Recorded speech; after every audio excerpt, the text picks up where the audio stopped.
शबे विसाल में मुस्तफा जो शबे विसाल में मुस्तफा चले जी मिठान के अर्श की चले जी मिठान के अर्श की तो ज़मीन से अर्श बरी तलक तो ज़मीन से अर्श बरी तलक हुई हुस्न पाक की रोशनी हुई हुस्न पाक की रोशनी हुई हुस्न पाक की रोशनी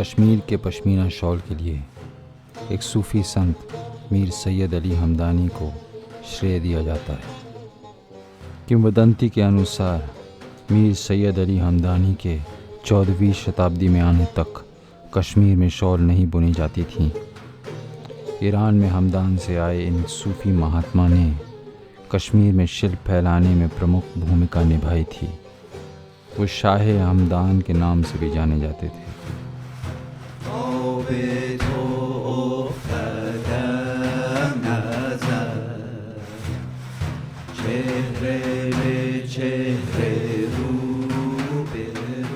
ये विश्वास करना मुश्किल है क्योंकि सम्राट अशोक के समय के संस्कृत कृतियों में कश्मीर के शॉल का उल्लेख है। इसके अलावा पास के हिमाचल क्षेत्रों में बौद्ध प्रकृति के रंगीन ज्यामितीय डिज़ाइन भी शॉल के बॉर्डर पर पाए जाते थे। ये ज़्यादातर भेड़ की ऊन के बने होते थे। कश्मीर में भी शायद इसी तरह के डिज़ाइन शॉल के बॉर्डर पर पाए जाते थे। इन पर मंदिर की दीवारों पर पाए जाने वाले रूपांकन होते थे। पश्मीना ऊन का परिचय निश्चित तौर पर शाह हमदान के द्वारा ही हुआ था। शाह हमदान को लेह की यात्रा के दौरान एक झाड़ी में ऊन फंसी हुई मिली थी।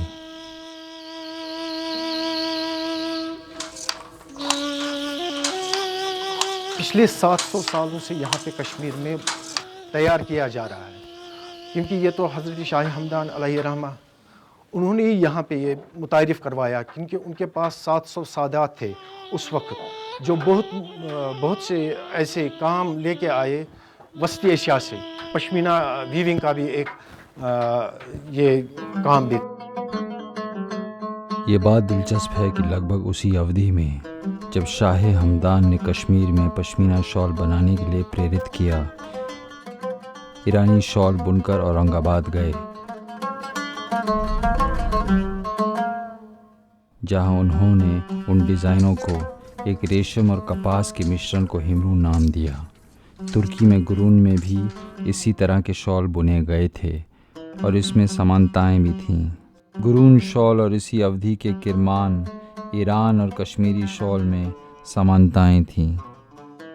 लेकिन ईरान और तुर्की ने शॉल को एक कला के रूप में कभी विकसित नहीं किया और 100 साल पहले हस्तनिर्मित शॉल की बुनाई को रोक दिया।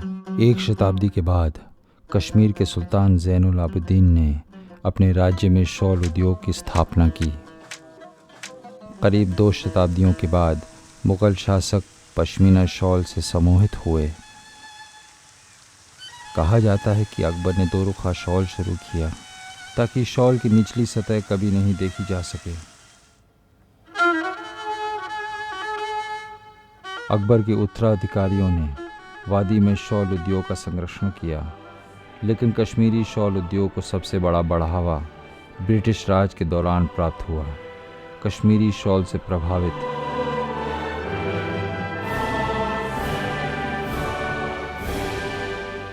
ब्रिटिश एक के बाद एक बुनी हुई शॉल अपने देश में ले गए, जहां उन्होंने एक तैयार बाजार पाया।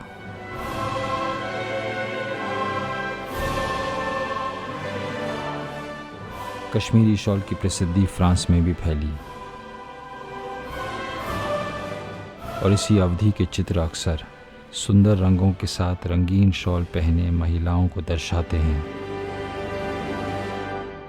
नेपोलियन की पत्नी महारानी जोसेफिन ने कश्मीरी पश्मीना शॉल को लोकप्रिय किया।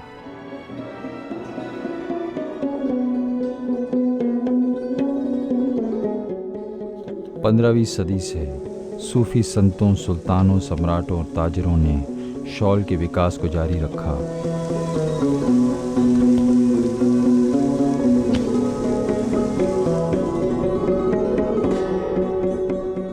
यूरोपियन लोगों ने भी इसे लोकप्रिय किया। फ्रांसीसियों ने अपने विचारों के आधार पर ओरिएंटल डिज़ाइनों को कश्मीर में बनवाने के लिए श्रीनगर में एजेंट्स के घरों पर पैटर्न भेजे।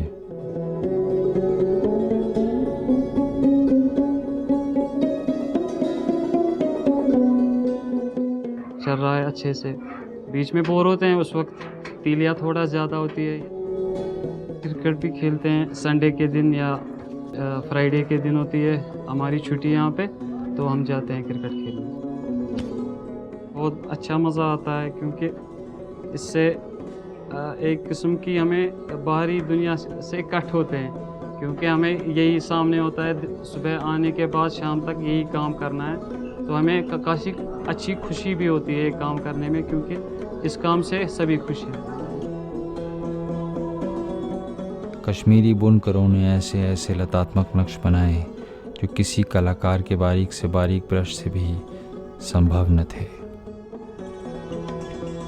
पश्मीना शॉल, जो अपने उत्कर्ष में इस विशेषज्ञता से विकसित हुई, किसी अन्य भारतीय कपड़े की तुलना में अधिक प्रसिद्ध थी और आज इस वस्त्र के कई शौकीन हैं, जिनमें से कुछ के पास कई सौ कृतियाँ हैं जो कलाकृतियों या परिवार की विरासत की तरह नायाब हैं।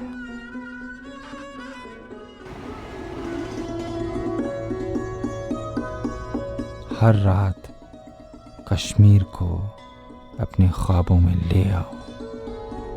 कश्मीर भारत का सबसे उत्तरी राज्य है और वो स्थल था जिसके माध्यम से प्राचीन भारत की कला दुनिया तक पहुंची। स्थानीय विशेषज्ञता से विकसित कश्मीरी शॉल को किसी अन्य भारतीय कपड़े की तुलना में अधिक प्रसिद्धि मिली है। पश्मीना ऊन की कोमिंग की प्रक्रिया सख्त और नरम तंतुओं को अलग करती है और फिर चरखे पर इसे सावधानी से हाथ से काता जाता है। ऊन व्यापारी ताने बाने के रूप में उपयोग के लिए यान को अलग करता है। लगभग 10 ग्राम ऊन की कताई की प्रक्रिया में 1 हफ्ते का समय लग जाता है। पश्मीना ऊन को धोने के लिए पानी में भिगोए रीठे का उपयोग करते हैं। पश्मीना ऊन की लच्छियों को चावल पाउडर की कोटिंग के बाद एक बर्तन में रखा जाता है। ये पश्मीना ऊन से अशुद्धियों को हटाने के सर्वोत्तम तरीकों में से एक है।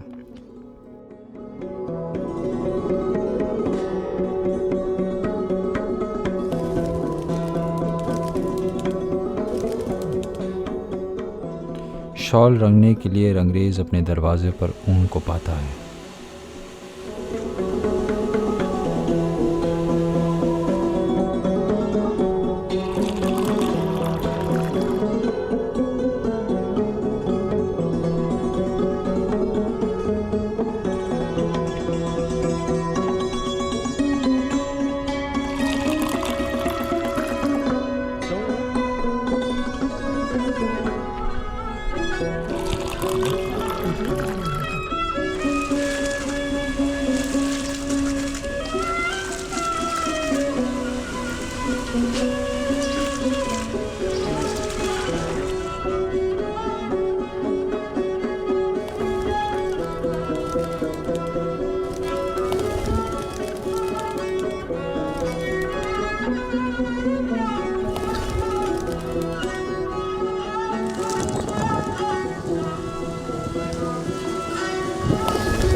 की लच्छियाँ बॉबिन्स के रूप में वॉर्पिंग के लिए तैयार हो जाती हैं।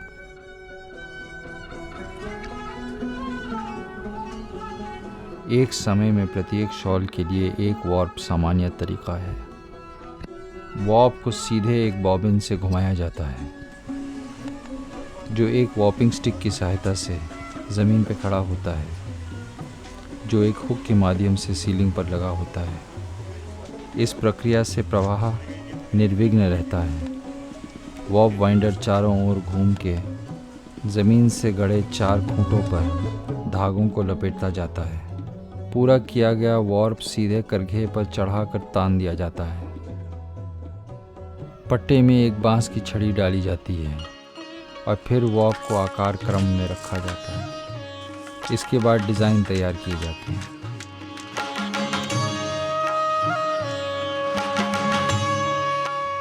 और एक लेखक चित्रों की एक श्रृंखला पर स्क्रिप्ट के रूप में तालीम पर डिज़ाइन को परिवर्तित कर देता है। और पश्मीना लूम के लिए हम ये शटल यूज़ करते हैं, जिसके लिए हम ये इस टाइप का इसमें जो पर्न होता है ये यूज़ होता है, क्योंकि इसमें ये पर्न नहीं आएगा, ये बड़ी होती है और इसमें पश्मीना इतना ज़्यादा नहीं होता। और ये देखिए, ये हम इसमें पश्मीना के लिए ये वाला पर्न और ये वाला शटल यूज़ करते हैं। ये पश्मीना स्टूल हम बना रहे हैं, जिसका हमने डिज़ाइन जो लिया है रेगुलर ट्यूबल है, जिसका हम सेटिंग जो करते हैं, यहाँ से हमारा ये ट्रेडल है 1 2 3 4 करके सेटअप होता है, जिसका हमारा टैप हील्ड के साथ होता है। हील्ड हमारे 4 हील्ड लगे हुए हैं, 4 ट्रेडल लगे हुए हैं, इनके साथ हम सेटअप करते हैं ट्रेडल के साथ। जैसे हम पहले हम इसमें 1 और 2 दबाएंगे, फिर 2 और 3 दबाएंगे, 3 और 4 दबाएंगे, 1 और 4 दबाएंगे, तो ये डिज़ाइन है वो क्रिएट होता है। शिल्प विकास संस्थान श्रीनगर में पश्मीना ऊन के लिए भौगोलिक सूचक प्रमाण। पश्मीना शॉल के 20-25 बेतरतीब धागे ताने और बाने से निकाले जाते हैं। धागों को एक स्लाइड पर रखकर प्रोजेक्शन माइक्रोस्कोप से देखा जाता है।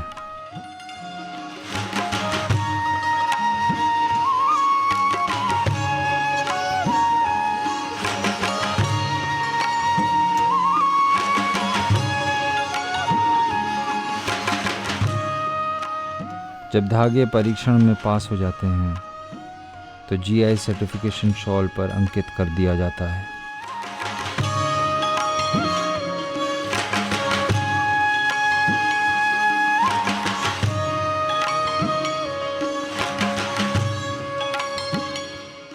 पश्मीना का शाब्दिक अर्थ है ऊन, जिसमें कई दिलकश राज और खूबसूरत रहस्य छिपे हैं।